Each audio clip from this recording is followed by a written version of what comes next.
Bunda, constitution lobby Kabila sous président T. Tout ce président si alternance c'est ça les mains. Quand il y a la justice, à quoi établir bah fait, Moutabete il m'a assassiné, Moutabete qui oh. Quand vous avez déjà terminé votre mandat et que le peuple dit oh long, l'accord dit que c'est Félix qui doit être Premier ministre. Félix a dit niet. Kabila c'est pas un dieu. Demain l'homme cessé et l'homme Kena. Congo Tikala. Kabila ko kende po il faut kende. Toko kangai to tena zo.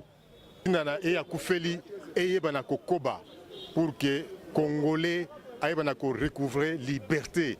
Et qu'on fasse bisaki qu'il n'y a pas un état au Congo. Toko kangai to tena kuna. Mais élection to tira au salam. To la transition sans lui. Élection, ça veut dire quoi? Élection, et la démocratie. Alors, la transition, il y a la terre. Donc, quand la transition, tout est billet. Le chef de l'État a une élection. Naza moto ya mon ancienneté. Réclamer parce qu'il y a déjà une guerre en gestation. D'ailleurs, déjà, nous sommes pendant la guerre. Pour l'endroit surtout quand la politique, bon soutenir le mouvement citoyen. Kabila doit quitter le pays. Parce qu'on pressent déjà qu'il n'y aura pas d'élection. S'il n'y aura pas d'élection, c'est-à-dire qu'il n'y a pas la paix dans ces pays. Même aujourd'hui, on peut faire en sorte que Kabila quitte aujourd'hui. Un souverain primaire, un peuple n'a jamais été libéré, le peuple se libère lui-même, comme les Tunisiens, comme les Burkinabés, comme les Égyptiens. Donc, Européen, c'est marqué là. C'est quel genre de police? La plus grosse, c'est un bon en population.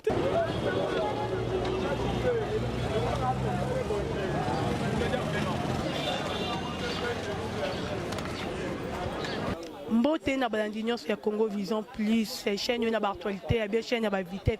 Awa tozali na cathédrale de Notre-Dame du Congo na Lingwala. Et si ka wapi ba ko pambola e bembelande ko na biso Rossi Mukendi, oya kufaki comme héros national. Restez branchés sur Congo Vision Plus, c'est tout ça la interview na batu mususu to. Je ne sais pas dans son cameraman.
Papa, non, on a téléphone.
Rossi, il est tombé.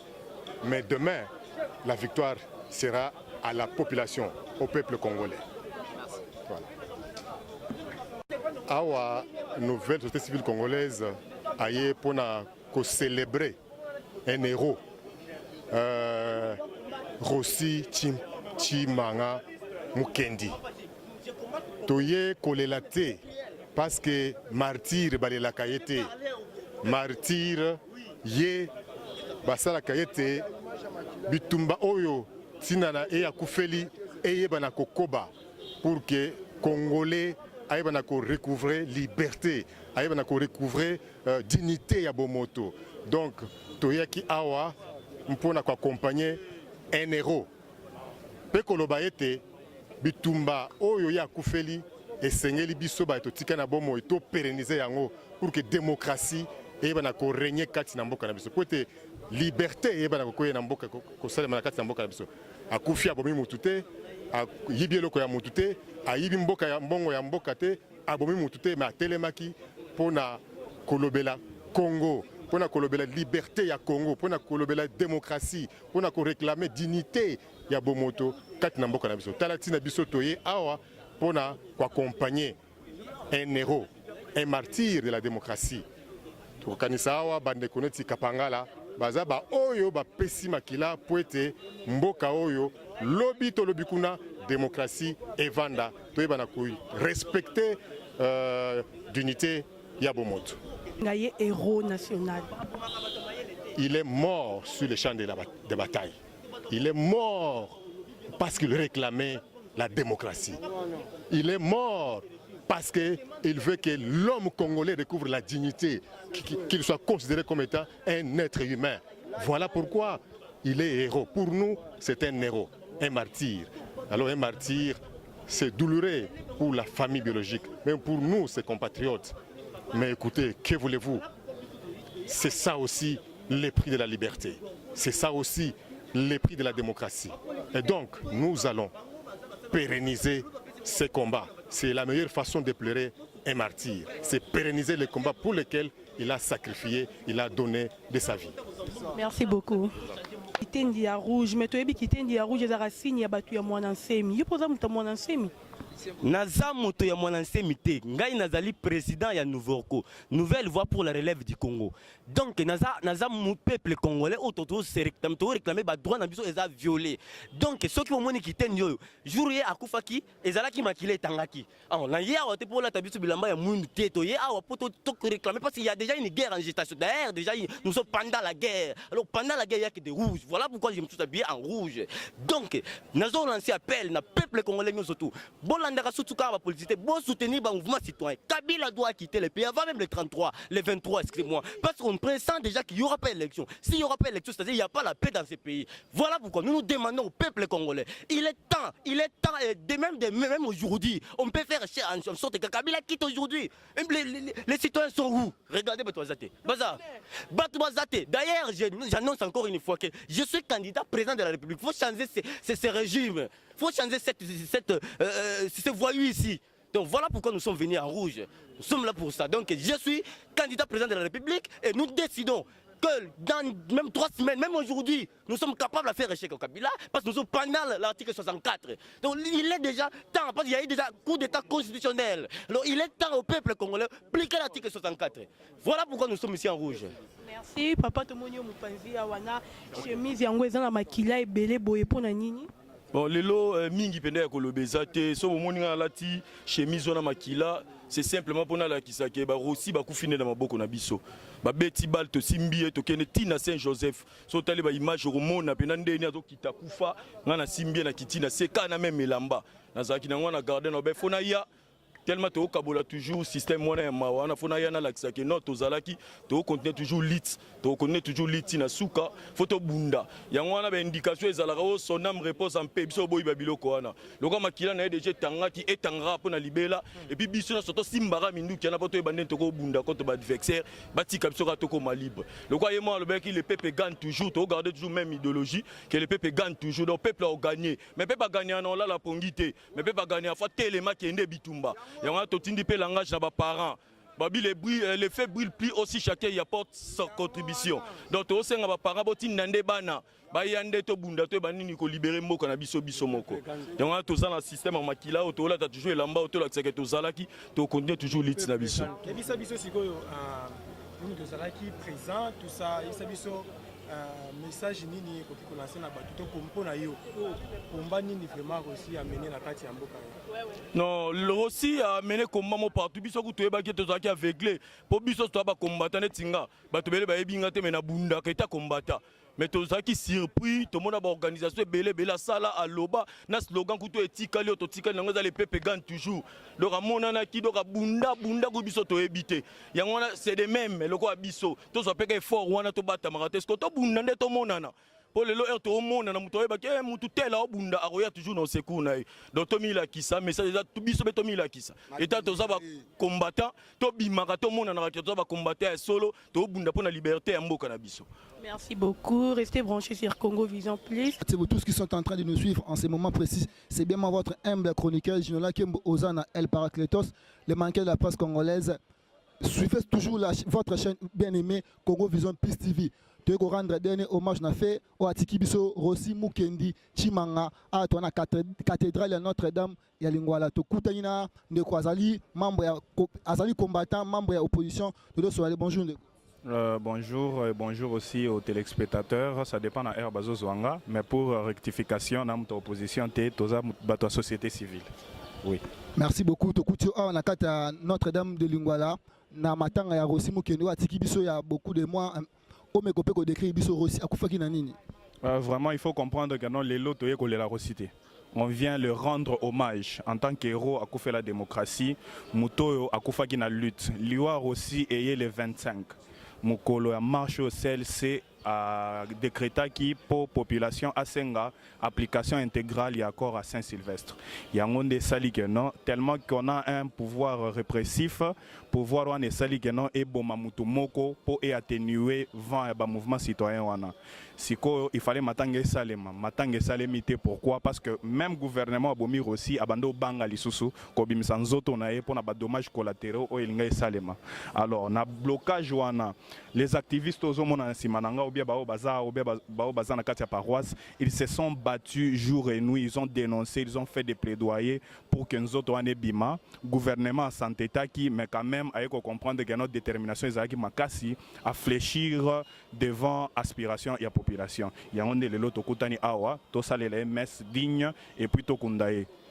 Merci beaucoup. Ndeko Tomonyo na droite. Bonjour. Bonjour ndeko journaliste. Tu posera à partir à côté société civile. Oui, ngabe naza membre ya mouvement citoyen biso peuple. Au lancer appel ni na bazo na Congo Vision Plus TV mokili mobimba.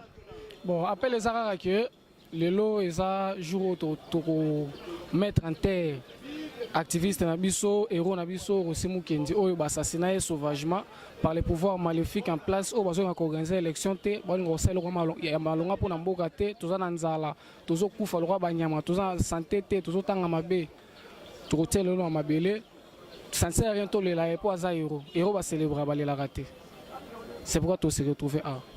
Merci beaucoup ndeko tozaka la katia cathédrale à Notre-Dame de Lingwala. Continuez toujours à suivre votre chaîne bien-aimée Congo Vision Plus TV ensuite. Et donc, monsieur Mabé, nous sommes dans l'émission Mabé, tu regardes les jeunes aïeux, à l'émission Katia jeunes aïeux. Vous n'avez pas peur? Nous n'avons pas peur. Dans le Biboy, tu as des jeux à mouiller bité. Il a une mission autre que éviter, balkaniser le Congo. Tu habites. Ce que tu l'as dit, je Mabé. Corps et Vanda. Magamuzo Beta, la diplomatie. Mais la diplomatie est allée bisoter, biso, tu es en terrain. Corps et Koya, corps et Koya dans le calme, au moins la grandeur ya mutu.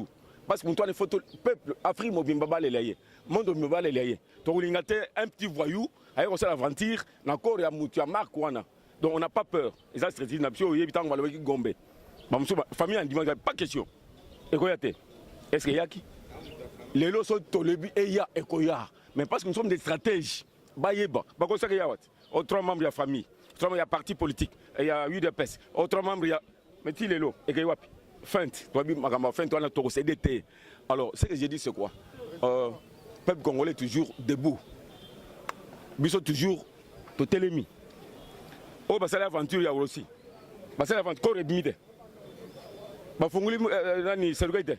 Bah fungula toi mieux. Ah non, maman wana lukuta wana eza non. Ko rezali to mona ki yango ko rezali. To into zwango te. To bo fongola, ba fongoli. OK, voilà aussi. To même accord. Biso to ndima combattant ndima ka lukuta te. Candidat nini déjà vous prévoir pour les élections. Pardon. Candidat nini vous prévoir pour les élections et à 23 décembre parce que du côté opposition c'est comme si le monsieur d'accord, le monsieur qui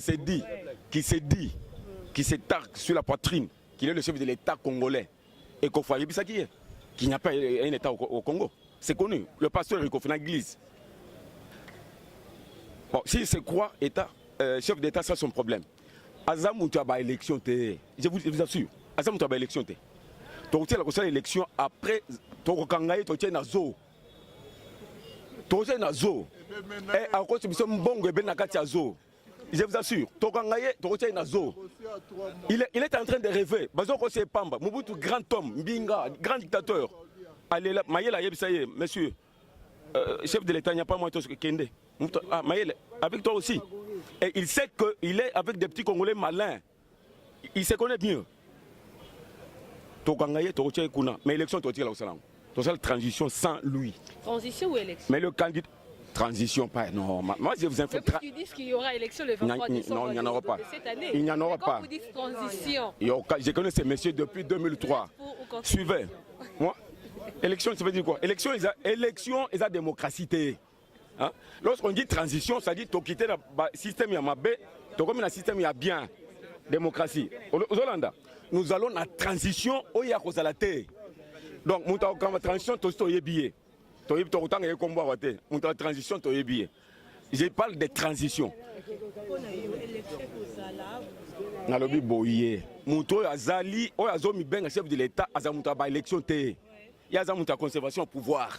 C'est bon, élection Dauphin, parce qu'il a fait 2 mandats non renouvelables. Et ça peut Spino Dauphin. Et il a même dépassé, il a fait 3 mandats, plus une année à Bassango. Bassango, pas aventure. Comme on a vu, nous sommes des stratèges. Bon, une année, accord. Attention. Mais comment vous allez penser qu'un monsieur comme ça au sein de l'élection? Il y a une élection. Comment ça, une élection? Ligne rouge le 23. Mais avant le 23, toujours banda. J'ai dit, chacun là où il est dans son coin, ton bandit, il doit partir. Et ce n'est pas seulement lui, et nous lançons aussi un appel à la communauté internationale. Article à hypocrisie. On peut parler des résolutions en résolution. Des résolutions en résolution. Mais maintenant, je m'adresse au peuple congolais. Un souverain primaire, un peuple n'a jamais été libéré. Le peuple se libère lui-même. Comme les Tunisiens, comme les Burkinabés, comme les Égyptiens. On a des Arabes, mais les Burkinabés sont des Noirs comme nous. Un grand homme comme Blaise Compaoré, Hakimi. Mais un monsieur qui a été quelque part, il vient, il rêve que à combattre le peuple congolais. Non. Ils sont tous la net aussi. Donc, tu repères ces marquis-là. Chance, il y a un appel, ça même pas. Il y a un Zarabololo. Il y a un Zarabololo. Il y a un témoignage.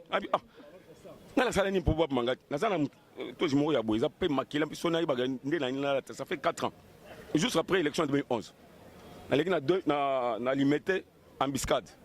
La police n'a pas mis. C'est quel genre de police? La police a dans la population.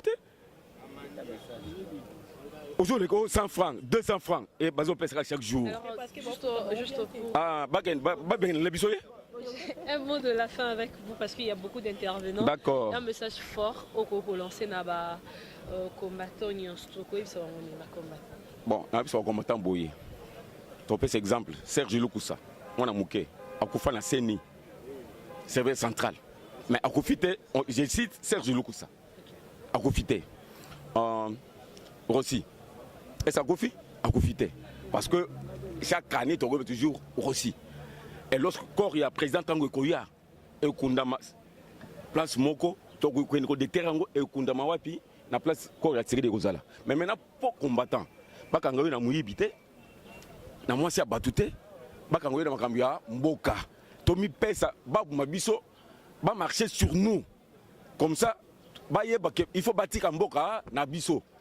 Voilà le mot de la fin. Bon, peuple a bangaté, très sûr que nous allons gagner. Balandi ya Congo Vision dans le web qui n'a bino boutique à la brancher a autokuta na bande ko na biso ya mouvement citoyen et coquille to ebité coquille wana eli collection nini mais to senga bango mo ba pesa biso définition ya coquille wana mbote ndeko c'est présenté na nous oza nani kat na mouvement na bino oyo ya coquille Nazali solo porte-parole ya mouvement citoyen et coquille. Alors coquille elingi kolakisa Kabila et coquille Zobana et coquille système nao et bomakabatu et coquille départ nayo R et coquille donc et coquille ezana façon ébélé lingo la kisaka no makamune coquille faut kende système o et kende yango wana de notre définition il y a et coquille donc voilà tomoni pe bino awa na matanga ya ndeko Rossi Mukendi bozala ki banani pa ndeko Rossi Mukendi azala ki bongo ndeko na biso to bundi na mingi to kei na ba marche na bisusu jour sur automona ki nezala ki mukola matanga mo awa na cathédrale susu izo pesa ngane mawa nde to susu kotike susu awa et pourtant to yaki na ende pona kokunda pona ko sala messe de prière ya bande ko na biso mais voilà azaki vraiment cher pour la biso mouvement citoyen coquille na Echa donc azaki na biso ya famille vraiment donc toi qui montre très proche na voilà. Oyo na ndenge ndeko Rossi akei esi atiki biso tomoni ba mouvement pe eye awa ya ebele to yebite elingi kolakisa nini en fait il faut yeba madame que Rossi na nazala ki activiste munene qui activiste munene peut-être na ba média peut-être bossa comme on a été mais sur terrain ala ki élément moko sakanate Rossi Mukendi na bundi na ba rond-point ngaba abundi na ba awa tout akenda bakanga ye bakambebele komela ye mais média eloba te mais o électeur ta bolingo o to akina Rossi biso na minute to ende ko s'imposer changement toza na katikati toza na opposition te toza na majorité te toza ne ko zongisa tozali ko zongisa makamu na normal c'est pourquoi toye ko soutenir ndeko na biso Rossi awa ko soutenir pour nini pour na à lutter à tikeli biso nini à tikeli biso charge munene o ezali ya ko changer système donc voilà donc ata vraiment ndeko na biso. Oui. Et si peut bomoni muto esi abomaki Rossi. En tout cas, il faut na biso likamoma ko eza pe mawa. Et ata kana to moni muta bomi Rossi. Il faut tomi lobela pe makambu ya bosolo Rossi Mukendi ba betiye masasi. Nana betiye masasi to yebi komo na yete mais to yebi ka kena mutatinda ki ezali colonel soyi major Karine. To yebi lo kona est-ce qu'il faut to bombango? Moni biso na to comment déjà exposé to yebi yango. To comment na ba danger pour na to na mboka moko sanguinaire. Yango to lobi ke si justice est salema, muto a sali makamwana surtout et coquille Echa torotelema pour na makamwana tina suka. En tout cas, on ne peut pas laisser tous ces genres de bêtises continuer dans notre pays. C'est très important. Ndeko mobali tomoni yo awa nakati ebembe ya Rossi Mukendi ozali nani pe ozalaki nani pembeni ya ndeko Rossi Mukendi. Merci pour la mutuna na yo. Nazali membre ya mouvement citoyen Echa na mukuse na molaye lagisi engagement citoyen pour le changement. Rossi azali muninga na biso ya lutte avec qui tu passé bâton et belé matin ya passi arrestation enlèvement torture et pratique mususu vilaine au boyebi régime oyo. C'était un ami de lutte, il a fait un travail énorme qui peut-être que le média, le monde des médias ne savait pas parce qu'il était un homme de terrain. Et maintenant, sa mort vient sanctionner tout ce qu'il a fait. Les gens commencent à se rendre compte qu'il y a eu quelqu'un qui s'est bâti jusqu'au sacrifice extrême pour ces pays. Nous sommes venus ici pour témoigner notre solidarité. Parce que depuis que ces choses ont commencé, Kabila n'a jamais tué un membre du mouvement citoyen. Les premiers, c'est Rossi. Vous voyez? Donc, nous sommes devenus la cible de M. Kabila. Cette fois-ci, il a poussé le bouchon très loin.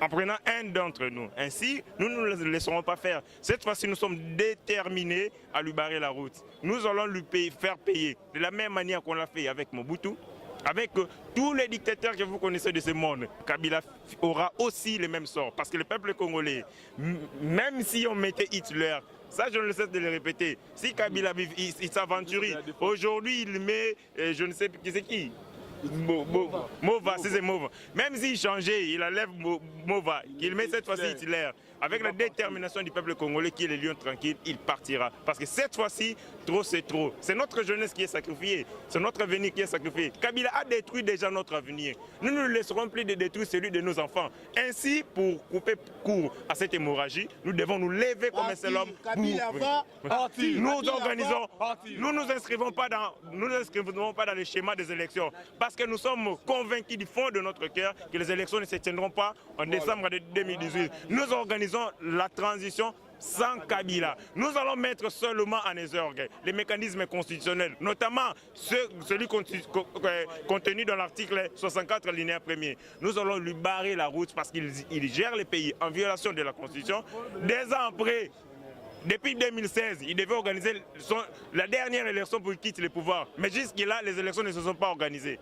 Ainsi, nous allons utiliser les mécanismes constitutionnels, les mécanismes légaux pour lui barrer la route et lui chasser. C'est simple. Matanga ya Rossi Mukendi. Okoyo ko biso oye en tant que nani na matanga ya Rossi Mukendi. Ah motu na no pasi hein. Ngana mo panzi sango. Po ba benga journaliste engagé. Te na ko kondima te bao yanga bao kaka pasi. Na kamata mosanga mo panzi sango na koma ko komisango etumba.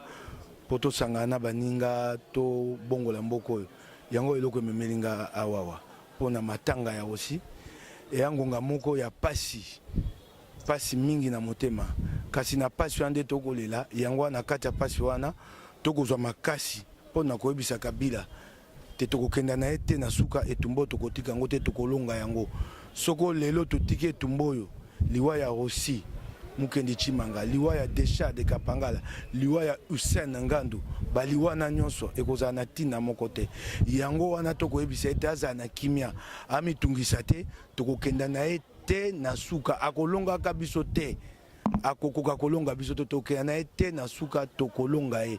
To ebisa ami tungisa te aza na kimia. Batata laiki basi babwaki mbela.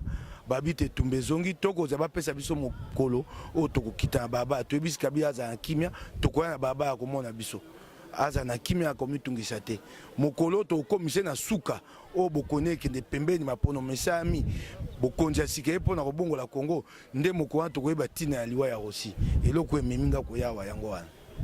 Mike Nkebani en tant que mopanzi sango ya peuple tomoni a na kati ya sali ya muneno ya église etondi tomoni ata opposition mon côté aye ata opposition mon côté aye tozomona kaka bino ba journaliste ndenge bozoya mais oyo ka babengamaki moto ya opposition aye te ko participer na ebembe ya ndeko na biso Rossi Mukendi. Pourquoi te wana ya solo to tamboli te soko tamboli okomona to utaki awa na kati na komi liboso te pa etwalaki Jean-Marc Abunda Azaki, Mbuta Muntu Pierre Lumbi Azaki, namonaki Delice Sanga, namona Martin Fayulu, namona Moïse Monidela, namoni bato bayaki ebele. Yonde otambolite soko otambo ata siko okoti okomona bango totambo na bango makolo toye na bango te awawa. Bakozanga wa po baza wapi. O eze tumba na bango, o akufi na tine etumba. Bakoy kozanga te bato bana kati yo moni bango te soto sisi sona yo kota na kati baluka okomona bango bana kati. Merci beaucoup Mike Nkebani. Ezali kosala musala pona Kabila tozo bunda constitution lobi Kabila za sous président te to sa président sikaltean c'est salement to kenya la justice bako établir ba fait mutabeta masasi na mutapesa ki ordre na mutu azala ki jour wana so akoko kanga ba osamba. Nous allons restituer les valeurs républicaines de la justice à Mokanabiso. Mais pourquoi bosser l'élection qui m'a déjà? Tu as salé mon boulot? Tu as dit, tu as mis ça dans le bit. Tu as dit, mon boulot est salé. Ok, mais ça c'est bête. Parce que qui m'a dit bolingi? Quand vous avez déjà terminé votre mandat et que le peuple dit, oh l'ongwa, tu ne veux pas. C'est qui les bandits? Mais l'accord est là. Quel accord? L'accord, son existence, c'est 12 mois, point barre. Et l'accord dit que c'est Félix qui doit être Premier ministre. Félix a dit, niet. Par contre, Christian Yvon l'a été. ala candidat président pas Jérôme Boka il y a premier ministre Tali Goutier. Mais monsieur, Yesikoyo a postulé na présidentielle, non? Tu veux te sur l'élection? Ah, tu veux te sur Rossi, maman. Rossi, oui, bien sûr que oui. Tout le monde.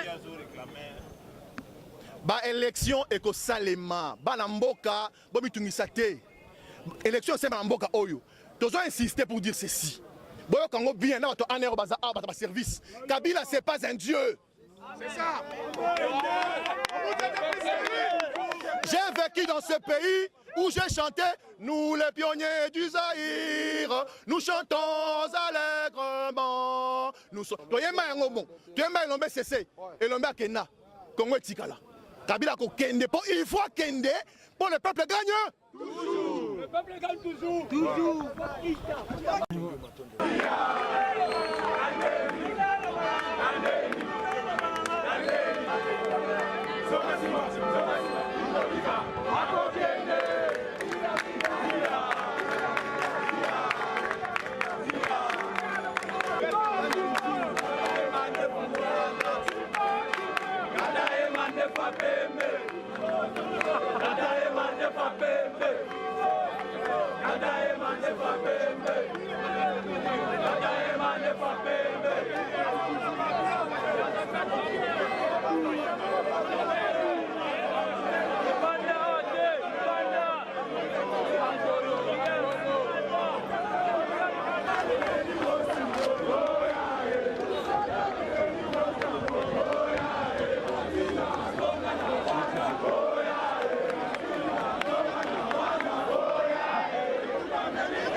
Ouais, ça c'était l'émission Tokundo là, si Congo Vision Plus TV, tu continuer on a funérailles, on a biso Koufi aussi Mukendi Chimanga, tu perdre Donc il y a plus à dire. Tozangi ndeko Rossi ake déjà toi la 24 tozo lobela makambu ya mission na biso na chaîne na biso Congo Vision Plus TV boto mona bino moko full oyo ba andaki ndeko na biso Rossi Mukendi Chimanga atikaki biso.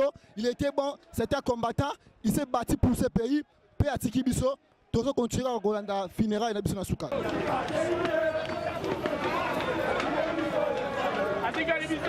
Vous nous suivez sur Congo Vision Plus TV, la chaîne de l'actualité. Tu aurais aussi encore un de aussi, Mukendi Chimanga, dans le cimetière. C'est le dernier funéraire à Souka. Nous avons Mukendi aussi, à la Kibon Abisso, besoin d'Abisso partout dans le monde entier. Besoin d'Abisso à Congo Vision Plus TV. Botala précisément, au temps 24 heures. Attaquant Kokolo, na IPC. Bon, on a toujours chaîne Abisso, Congo Vision Plus TV. Bon, on prend le souffle. Tokima Mamuka, Tokima rappelle ndeko Rossi Mukendi Chimanga, ari combattant, il s'est battu pour ce pays, abuni ming pour Namboka, il va continuer à